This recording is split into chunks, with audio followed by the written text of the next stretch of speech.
देशभरामध्ये उष्णतेची लाट सुरू असूनही आम्ही विकासापासून कुठेतरी दूर असलेली गावाकडची पोरं आज आम्ही थंडगार अशा विहिरीच्या पाण्यामध्ये पोहायला आलो आहे. तसंच असून जे काही आमचं गावाकडचं आनंदाचं जीवनाचे हे अर्थकारण आहे ते पैशामध्ये शहरातल्या लोकांना कधीच मोजता येत नाही. एसी हा मला परवडला नसला तरी कौलारू मातीच्या घरात राहतो. गॅस असला किंवा नसला तरी आम्ही चुलीवरचं जेवण खातो.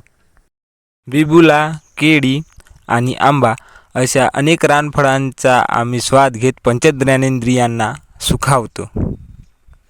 उन्हाळ्यात भर दुपारी आम्ही आंब्याच्या झाडाच्या सावलीमध्ये जे काही रानाकडून येणारे वारे असते ते वारे आम्ही अंगावर घेत या झाडाच्या सावलीत आम्ही या खुशीत आम्ही मस्त एक झोप घेत असतो. तर हे आहे आमच्या गावचं आनंदाचं अर्थकारण, जे हे पैशामध्ये विकत घेता येत नाही. तर त्यासाठी जंगल आणि जमीन आधी राखावी लागते.